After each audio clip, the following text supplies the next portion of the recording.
অবশেষে আমার ভাইয়াও বিয়েটা করে ফেললো। আর এটা নিয়ে আমরা অনেক বেশি চিন্তিত ছিলাম। যেহেতু আমাদের ৬ ভাই-বোনের মধ্যে সেই সবচেয়ে বড়। আর আমাদের ৪ বোনের বিয়ে হয়ে যাওয়ার পর সে বিয়ে করলো। ভাইয়ার বিয়ের জন্য মূলত আমাদের তেমন কোনো প্ল্যানিং ছিল না। তারপরও আলহামদুলিল্লাহ সবকিছু সুন্দরভাবে হয়েছে। আসসালামু আলাইকুম এভরিওয়ান। কেমন আছেন আপনারা সবাই? আশা করছি সবাই ভালো আছেন। অনেকদিন পর আপনাদের জন্য একটি ব্লগ নিয়ে আসলাম। আশা করি পুরো ভিডিওটা দেখবেন এবং পাশে থাকবেন। আমার ভাইয়ার বিয়ে উপলক্ষে কোথায় গেলাম, কি করলাম সেটাই আপনাদের সাথে শেয়ার করব। যেহেতু ৩ দিনের জন্য গ্রামে যাব, এজন্য জামাকাপড় গুছাচ্ছিলাম। আমার তেমন কোনো জামাকাপড় নেওয়া হয় নাই। আমার হাসব্যান্ডেরও তেমন কোনো জামাকাপড় নেওয়া হয় নাই। বাট ২ ছেলেমেয়ের জামাকাপড় দিয়ে ব্যাগ ভর্তি হয়ে গেছে একদম। আগে যখন কোথাও বেড়াতে যেতাম তখন ব্যাগ ভর্তি শুধুমাত্র আমার কাপড় থাকতো। আর এখন ব্যাগ ভর্তি শুধু আমার ছানা-পোনাদের কাপড় থাকে। যাই হোক, আমরা রেডি হয়ে বের হয়ে গিয়েছিলাম। তারপর কিছুটা পথ যাওয়ার পর আমার হাসব্যান্ড চা খাওয়ার জন্য একটা দোকানে বসে। তারপর সেই দোকানের পাশে আমি একটা জিনিস খেয়াল করলাম, এই বাচ্চা দুটা বসেছিল। আর যে ছোট বাচ্চাটা, এই বাচ্চাটা একেবারেই ছোট। তার মা হয়তো ঘরের ভিতরে ছিল। অনেক ছোট একটা রুম। সেটা দেখলাম যে এত ছোট একটা রুমে বাচ্চা ২ টা বাচ্চা নিয়ে ওনারা হাসব্যান্ড ওয়াইফ থাকে। তারপর আমি যখন ভিডিও করছিলাম উনি হয়তো অন্য কিছু ডাউট করে বের হয়ে আসে আমাকে দেখার জন্য। এরপর আমি পাশের দোকান থেকে ২ টা চিপস নিয়েছিলাম বেবি ২ টার জন্য। ওদেরকে চিপস দেওয়ার পর ওর আম্মু অনেক খুশি হয়েছিল। তারপর আমরা আবার বের হয়ে পড়ি গ্রামে যাওয়ার উদ্দেশ্যে।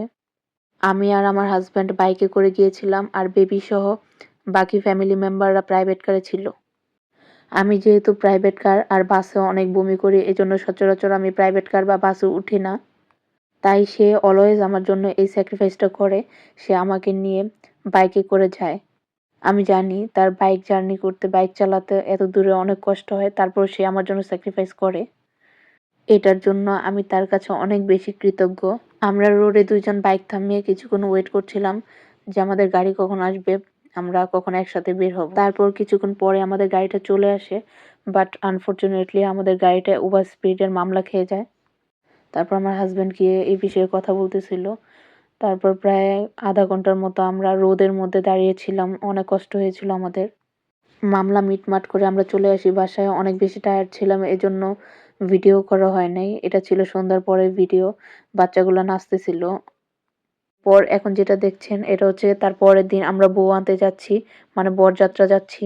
গাইস, লাইফের ফার্স্ট টাইম আমি এভাবে ট্রলারে করে বরযাত্রা গেলাম। বাট এক্সপেরিয়েন্সটা খারাপ ছিল না, ভালোই লেগেছিল। ভাইয়াকে জিজ্ঞেস করেছিলাম যে নদী পথ ছাড়া কি গাড়ি দিয়ে যাওয়া যাবে না? ভাইয়া বলল না, নদী পথ ছাড়া যাওয়া যাবে না। এই যে আমার ভাইয়া জামাই সেজে দাঁড়িয়ে আছে। মনে খুব আনন্দ, যেহেতু বিয়ে করতে যাচ্ছে। ওইদিকে আমি আমার মেয়েকে নদী দিয়ে যাওয়ার ভয়ে আর আনি নাই। সে আমার শাশুড়ির কাছেই ছিল। আমার নদীপথ অনেক বেশি ভয় লাগে। পানি দেখলে অনেক বেশি ভয় লাগে। এজন্য আমি আমার ২ বেবিকেই চাচ্ছিলাম যে রেখে আসবো। বাট আমার ছেলেটা অনেক বেশি বায়না করতেছিল, অনেক কান্না করতেছিল। এজন্য তাকে নিয়ে আসছি। আর এইদিকে আমিও বলেছিলাম আমি যাবো না। কিন্তু আমার বাবা, আমার ভাইয়া সবাই অনেক বেশি রাগ করে আমি না করার কারণে। তাদের মর্জি রাখতে গিয়ে আমি আমার মেয়েকে রেখেই চলে গেলাম বরযাত্রায়। তবে ভালোই হয়েছে তাকে আনিনি, কারণ সে অনেক বেশি দুষ্ট আর হচ্ছে গিয়ে অনেক বেশি এক্সাইটেড। সে আসলে হয়তো আমি সহ অনেককেই শান্তি দিত না, অনেক বেশি অশান্তিতে ভোগাইতো। এই তো আমাদের বোট নদীর পাড়ে এসে থেমে গেছে। তারপর সবাই এক এক করে হেঁটে যাচ্ছিল। অনেক বাচ্চারা গিয়েছিল, বাট আমি ভয়ে আমার মেয়েকে নেইনি। একবার মনে হয়েছিল যে ওকে নিয়ে আসলে ভালো হতো।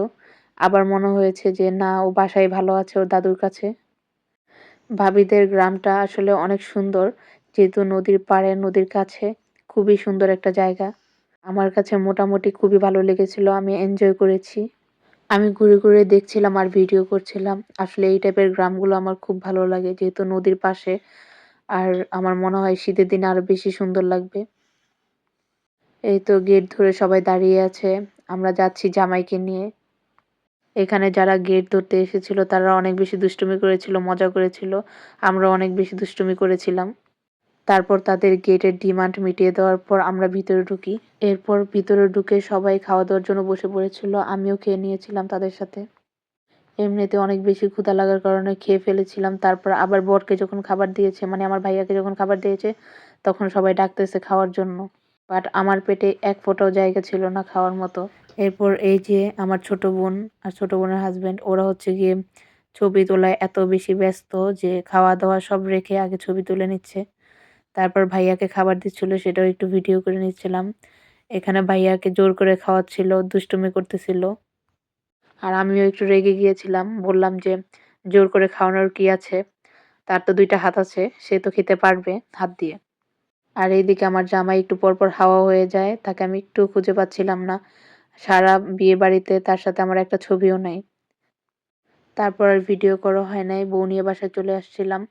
এরপর হচ্ছে গিয়ে এটা হচ্ছে আমাদের বাসার বউ-ভাতের ভিডিও। এখানে আমার হাসব্যান্ড, ননাস, ফুপু শাশুড়ি সবাই খাচ্ছিল আর আমি একটু ভিডিও করছিলাম। এই যে আমার ভাবি, ভাবির সাথেও একটু ভিডিও করেছিলাম। তেমন কোনো ছবি তোলা হয়নি ভাবির সাথে আমার। ভাবির কাছ থেকে বিদায় নিচ্ছিলাম আর বললাম যে, "ভাবি আমি চলে যাচ্ছি।" এটা বলে একটু ভিডিও করে নিয়েছি। এরপর নদীর হাওয়া খেতে একটু ঘুরতে গিয়েছিলাম। নদীটা এত সুন্দর ছিল, এই জায়গাটা এত বেশি সুন্দর যা বলারও বাহিরে। বিকালের এই সময়টাতে এখানে ভিডিও করলে বা ছবি তুললে অনেক বেশি সুন্দর আসে ভিউটা। এদিক দিয়ে নদীতেও অনেক বোট যাচ্ছিল আর আমার ছেলে তাকায়, তাকায় দেখতেছিল। যেহেতু এসব দৃশ্য সে খুব সহজে দেখে না। তো আজকের ভিডিও এই পর্যন্তই। সবাই ভালো থাকবেন। আল্লাহ হাফেজ।